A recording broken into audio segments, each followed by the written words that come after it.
Boa tarde, pessoal. Nós estamos aqui no portal KleekTv com uma celebridade, um dos nomes mais importantes da música internacional, que faz parte de um grupo há muitos e muitos anos e todos amam. É o B.J. Mitchell, líder do grupo The Platters. Eu tenho a honra e a satisfação de recebê-lo. How are you? Fine, Roseli. How are you?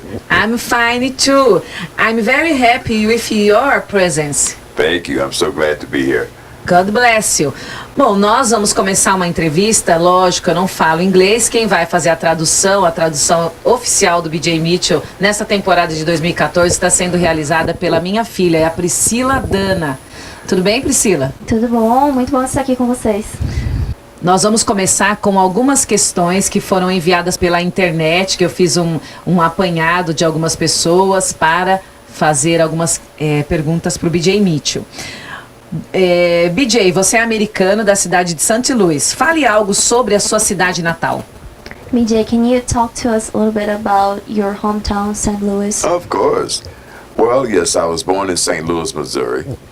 And I'm the youngest of 7. My mother had 4 boys and 3 girls. And I'm the youngest. And I went to high school in St. Louis Elementary School.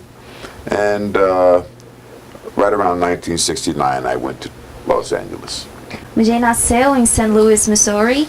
Ele é o mais novo de 7 irmãos.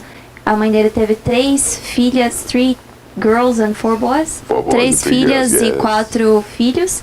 Ele fez o colegial, ele estudou em St. Louis e em 1969, 1969 ele foi para a Califórnia. Ok, então na realidade ele ficou até 19 anos em St. Louis e o restante da vida dele ele morou em Los Angeles. 40 e poucos anos em Los Angeles, é isso? You spent like 40 years in Los Angeles? Yes, actually 44 years. 44 anos. Então eu queria que ele falasse uma curiosidade da época em que ele morou em St. Louis, da época de escola, uma curiosidade, e uma curiosidade de Los Angeles, em algum momento da vida dele.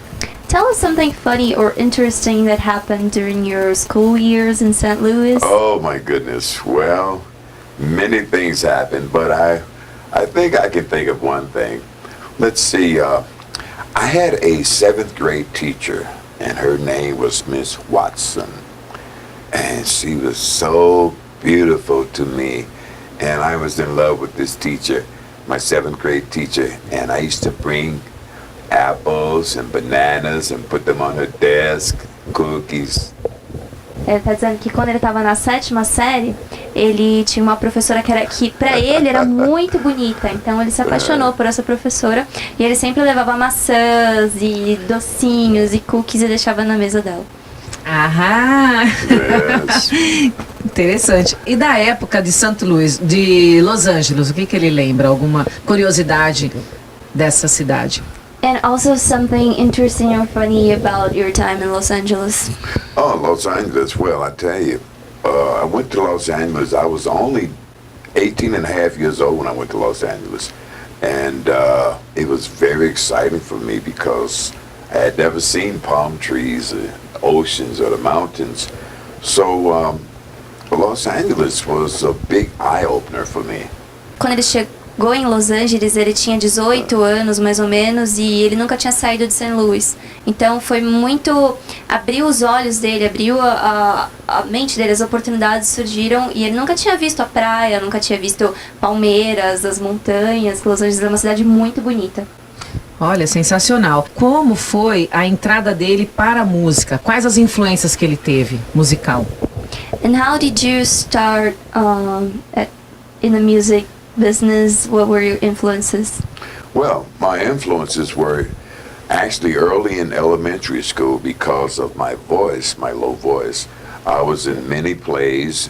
I was in choir, glee club, and that was very, very broadening to me. It really brought out my talents early in life. Ele disse que desde da escola, o que eles chamam de elementary school, deve ser bem antes do colegial, quando ele era criança, ele já tinha essa voz nesse tom. Então, chamavam ele para fazer as peças de teatro, para participar dos clubes de música, de canto, chamavam ele para participar dos corais. Então foi nessa fase da vida em que ele percebeu que a voz dele era interessante para cantar, que as portas se abriram. Maravilha. E quando eu perguntei de influências, eu me referi aos ídolos dele, Priscila. Tá. She wants to know your idols as references. Well, I remember Ray Charles very clearly, like it was yesterday, as being a great influence on my music career because I really loved his voice. The fact that he was blind and played piano was very, very, it was just unbelievable. You know, Ray Charles, and there were others in jazz that I loved. Para ele foi muito importante o Ray Charles, porque ele se impressionava muito com o fato dele ser cego e tocar piano. Ele disse que foi uma influência muito grande, que ele achava impressionante, inacreditável que aquele artista pudesse fazer tudo aquilo sendo cego. E, gente, ele faz uma performance também igual, similar ao Ray Charles, e que você vai ver agora. Dá uma olhadinha.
Vocês viram que bacana? B.J. Mitchell tem uma versatilidade no palco sensacional.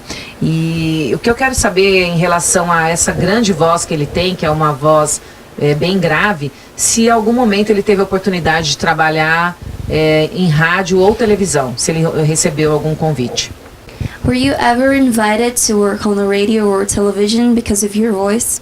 Yes, I was. Actually, I was interested in broadcasting, but I was on the road like 36 weeks out of the year, and I didn't have a lot of time to, you know, be able to get really involved in broadcasting, but that was my second love. Los Angeles Broadcasting School is where I first started out, but never got a chance to finish. Ele disse que sim, ele recebeu vários convites e que ele sempre se interessou muito por essa parte, mas como ele viajava mais de 30 semanas por ano para fazer os shows, ele nunca teve tempo de se dedicar a essa parte, mas que ele até começou um curso em Los Angeles que ele nunca conseguiu terminar. Ah, interessante. E ele fez algum tipo de comercial para a TV ou para o rádio? Did you ever do any sort of commercial to the TV and radio? I did. Fortunately, I did get a chance to do a few commercials. I did altogether around 5. Dial Soap, Trailways, Greyhound. Ele podia fazer um pedacinho pra gente? Ele lembra? Do you remember any lines from it? Oh my God. Maybe. Let's see. More people start their day with Dial than any other deodorant soap. Yes, Dial has twice the active deodorant ingredient of the #2 brand. Twice as much. So for confidence, all day long, use Dial. Was that just your voice, or you were on camera too? Were you doing that?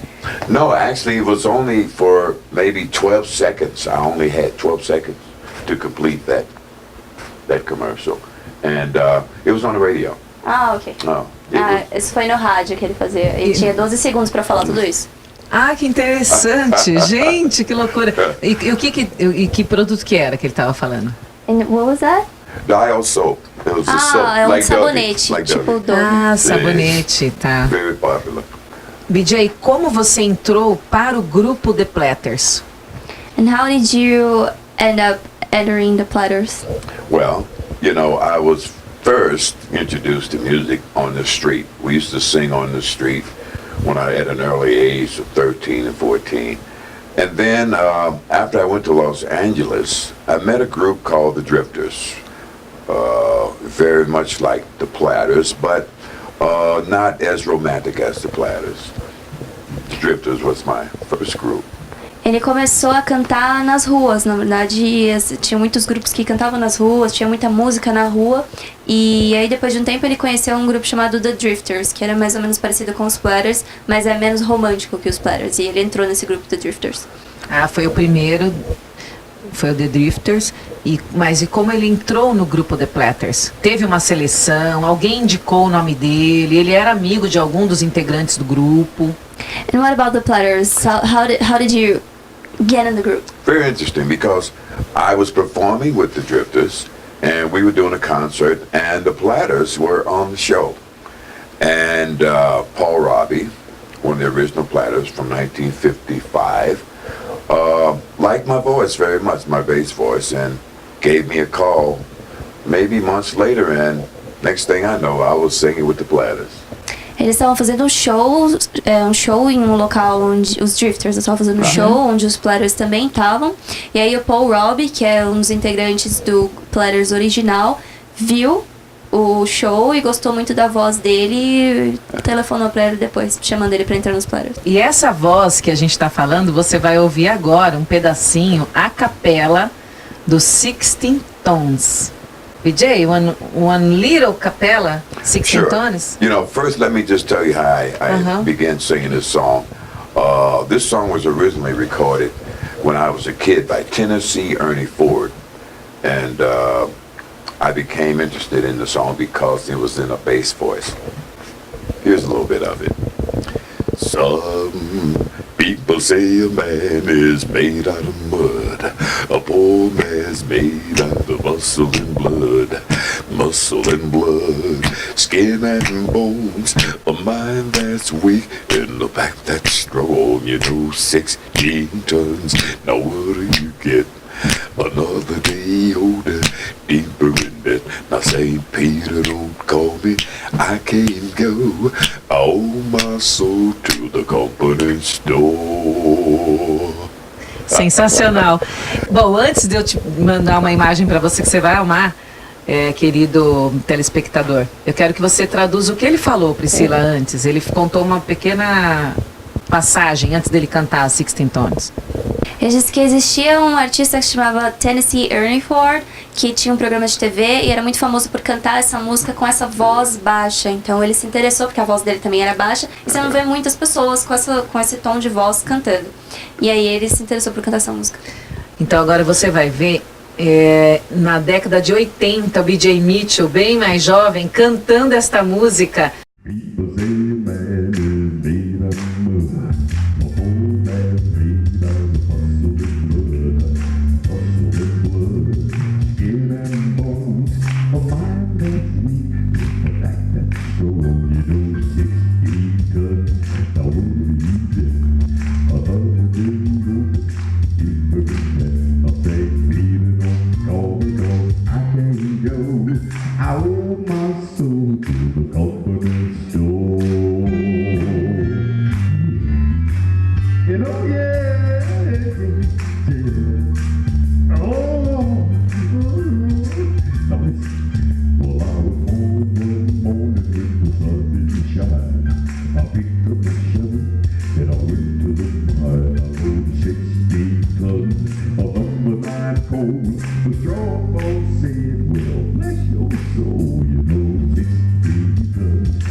beautiful